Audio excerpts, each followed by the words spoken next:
252 करोड़ के drugs case में आरोपी ने लिया श्रद्धा कपूर का नाम। नोरा फतेही समेत कई सितारों के नाम भी सामने आए।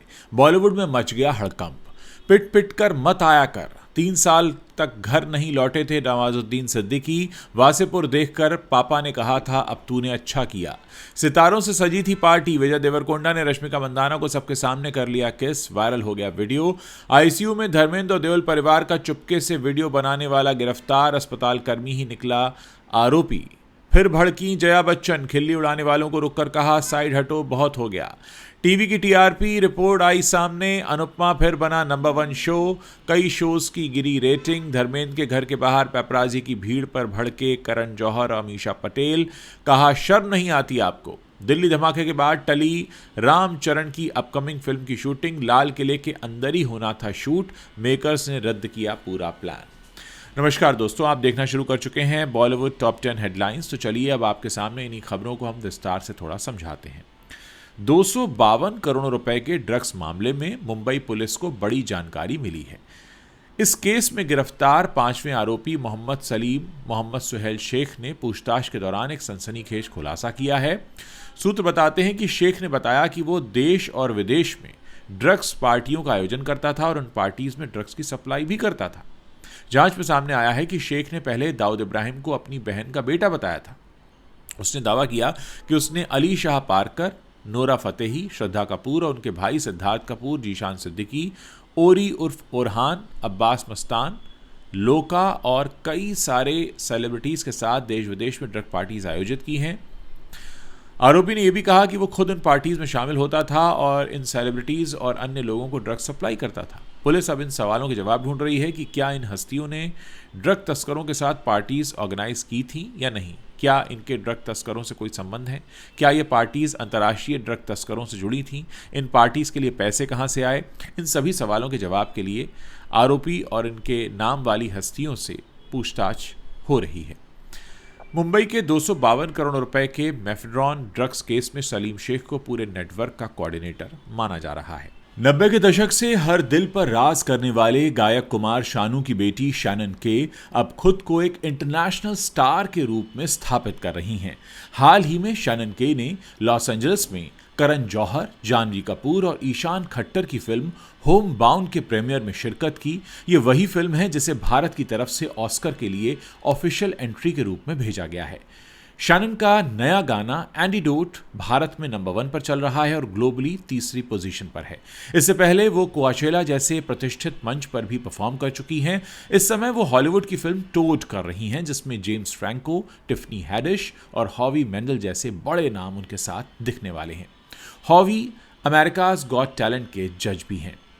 उनके पापा कुमार शानू के लिए इससे बड़ा गर्व क्या होगा कि उनकी बेटी ने एक लंबे स्ट्रगल के बाद अपने देश से दूर अमेरिका में अपना एक बड़ा नाम बना लिया है। दोस्तों, सच्चाई यह है कि अमेरिका में काम पाना आसान नहीं होता, चाहे आप भारत के ए लिस्टर ही क्यों ना हो। हमारे देश के कुछ चुनिंदा बड़े कलाकार ही ये कर पाए हैं। ऐसे में एक नई और युवा कलाकार का वहाँ इस मुकाम पर पहुँचना वाकई बड़ी बात है। अगर हाल फिलहाल के समय में देखें तो प्रियंका चोपड़ा इतना बड़ा नाम बना पाई हैं कि उन्होंने अपनी एक अलग पहचान बनाई है और अब शैनन के का नाम भी धीरे धीरे इस तरह की लिस्ट में शुमार हो रहा है। नवाजुद्दीन सिद्दीकी ने हाल ही में यूट्यूबर राज शमानी के साथ बातचीत में नवाजुद्दीन ने बताया कि उनके शुरुआती किरदारों का उनके पिता पर क्या असर पड़ा। उन्होंने कहा कि शुरुआत में उन्हें ऐसे रोल मिलते थे जहां उन्हें अक्सर पिटना पड़ता था। सरफरोश में पिटाई हुई, मुन्ना भाई में भी पिटाई हुई, कभी चोर का रोल, कभी जेब कतरे का रोल मिला। तो गांव के लोग उनकी फिल्में देखकर उनके पिता से कहते थे कि आपका बेटा तो हमेशा स्क्रीन पर पिटता रहता है। एक दिन उनके पिता ने पूछा कि तुम इस तरह की फिल्में क्यों करते हो जहां सिर्फ तुम पिटते हो। नवाजुद्दीन ने कहा कि और कुछ मिलता ही नहीं तो कोशिश कर रहा हूँ। पिता ने कहा कि तो पिट पिट के आकर तुम घर मत आया करो। तो ये सुनकर नवाजुद्दीन को बड़ा अफसोस हुआ और वो 3 सालों तक घर ही नहीं गए।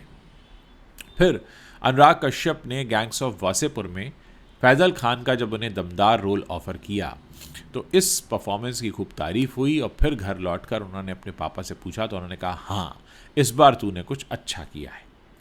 रश्मिका मंदाना की फिल्म द गर्लफ्रेंड को हर तरफ से पॉजिटिव रिस्पांस मिल रहा है। फिल्म की सफलता का जश्न मनाने के लिए एक ग्रैंड पार्टी रखी गई जिसमें कई सितारे नजर आए। इस पार्टी में विजय देवरकोंडा भी शामिल हुए।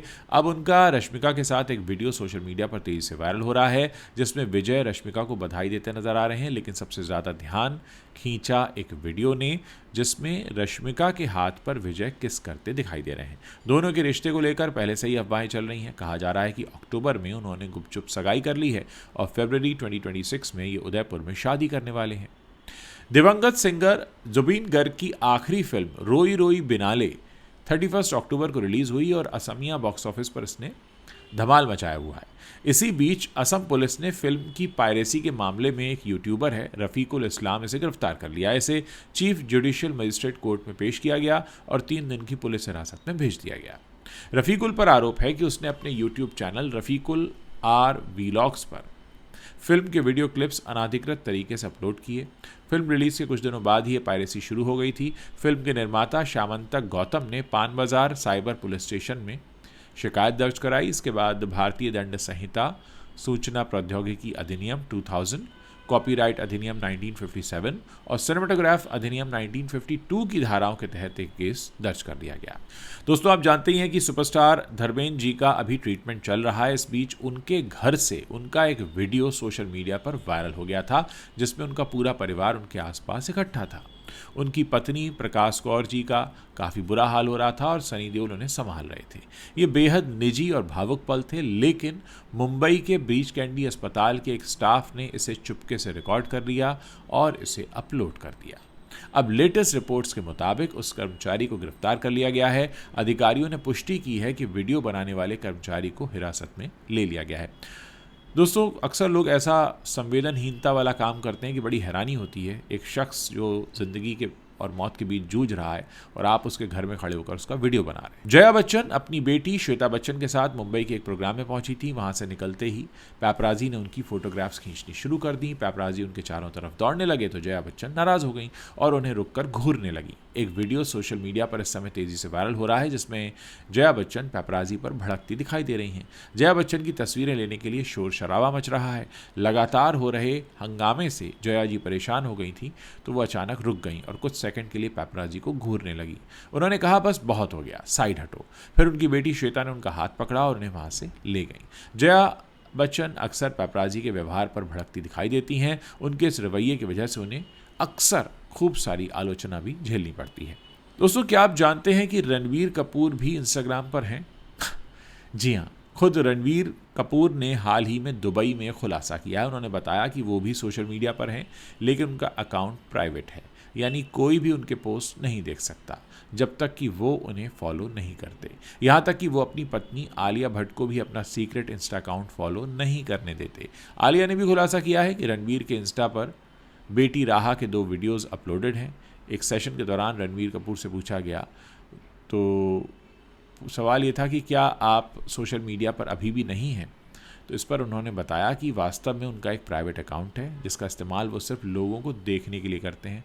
आलिया ने आगे बताया कि रणबीर के प्राइवेट अकाउंट पर सिर्फ 2 रील्स हैं, दोनों में ही वो राहा के साथ खेलते हुए दिख रहे हैं। टीवी की दुनिया में हर हफ्ते टीआरपी रिपोर्ट्स आती हैं। बाक ने 44th वीक की टॉप शोज़ की लिस्ट भी जारी कर दी है। इसमें टॉप 10 सीरियल्स के नाम हैं और उनकी रेटिंग बताई गई है। इस हफ्ते भी रूपाली गांगुली का शो अनुपमा पहले स्थान पर है और इसे रेटिंग मिली है 2.1 की। दूसरे नंबर पर स्मृति ईरानी का शो है क्योंकि सास भी कभी बहू थी 2। तीसरे स्थान पर उड़ने की आशा सपनों का सफ़र पहुंच गया है। चौथे नंबर पर तुमसे तुम तक है। 5वें पर तारक मेहता का उल्टा चश्मा और छठे नंबर पर ये रिश्ता क्या कहलाता है। 7वें स्थान पर उड़ने की आशा को रखा गया है। 8वें नंबर पर वसुधा ने जगह बनाई है, तो वहीं 9वें पर गंगा माई की बेटियां और सलमान खान का बिग बॉस अब 10वें नंबर पर पहुंच गया है। दोस्तों, आप जानते ही हैं कि धर्मेंद्र जी की सेहत को लेकर उनके फैंस काफ़ी परेशान हैं। पिछले दिनों वो मुंबई के ब्रीच कैंडी अस्पताल में भर्ती थे। इस बीच उनके निधन की झूठी खबरें भी आने लगीं। बहुत सारे न्यूज़ चैनल्स ने ऐसी खबरें चलाईं। 12 नवंबर को सुबह उन्हें अस्पताल से छुट्टी मिल गई और अब घर पर ही उनका इलाज चल रहा है। लेकिन उनके बंगले के बाहर पेपराजी की भारी भीड़ है। दिन रात कवरेज करने के चक्कर में पेपराजी वहां पर डेरा डाले हुए हैं। इसी बीच करण जौहर और अमीषा पटेल ने भी पेपराजी के खिलाफ गुस्सा जाहिर किया है। दोनों ने मीडिया से अपील की कि देओल परिवार की निष्ठा का सम्मान करें। करण जौहर ने इंस्टाग्राम स्टोरी शेयर की। उन्होंने लिखा, जब बुनियादी शिष्टाचार और संवेदनशीलता हमारे दिलों और हमारे कार्यों से दूर हो जाती है तो हमें पता चल जाता है कि हम कितने खराब हैं। कृपया एक परिवार को अकेला छोड़ दें, वो पहले से ही भावनात्मक रूप से काफ़ी संघर्ष कर रहे हैं। अमीषा पटेल ने भी इंस्टाग्राम पर स्टोरी पोस्ट की। उन्होंने लिखा कि मीडिया को इस समय देओल परिवार को अकेला छोड़ देना चाहिए और उनकी निजता का सम्मान करना चाहिए। राजधानी दिल्ली में लाल किले के पास हुए बम धमाके ने सबको हिलाकर रख दिया है। इस आतंकी हमले का असर कई फिल्मों की शूटिंग और इवेंट्स पर भी पड़ा है। लाल किले की सुरक्षा कड़ी कर दी गई है। इसी बीच रामचरण की आने वाली फिल्म की एक शूटिंग भी टल गई है। असल में इसके मेकर्स जो थे वो प्लान कर रहे थे कि इसको लाल किले के अंदर शूट किया जाए और ख़ुद रामचरण एक छोटे से पैचवर्क के लिए इसी शूट के सिलसिले में दिल्ली आने वाले थे। मेकर्स ने लाल किले के अंदर और आसपास की शूटिंग की परमिशन भी ले ली थी और 17 नवंबर को शूटिंग होना तय हुआ था, लेकिन धमाके के बाद प्लान बदलना पड़ा है। ई टाइम्स के एक सोर्स से ये खबर सामने आ रही है कि रामचरण की फिल्म के कुछ हिस्से की शूटिंग पूरी करनी थी। टीम 17 नवंबर को लाल किले में शूटिंग करने वाली थी। मंजूरी मिल चुकी थी, लेकिन अब शेड्यूल बदल दिया गया है। तो दोस्तों, ये वो 10 बड़ी खबरें हैं जो बॉलीवुड से आती हैं और इंटरनेट पर छाई हुई हैं। अगर आप इस वीडियो को पसंद कर रहे हैं, अपने दोस्तों के साथ शेयर कीजिए। अगर आपने अभी तक हमें सब्सक्राइब नहीं किया तो आप हमें अभी इसी वक्त सब्सक्राइब कर सकते हैं, ताकि जब भी हम कोई नया वीडियो पोस्ट करें उसकी जानकारी आप तक तुरंत पहुँच सके।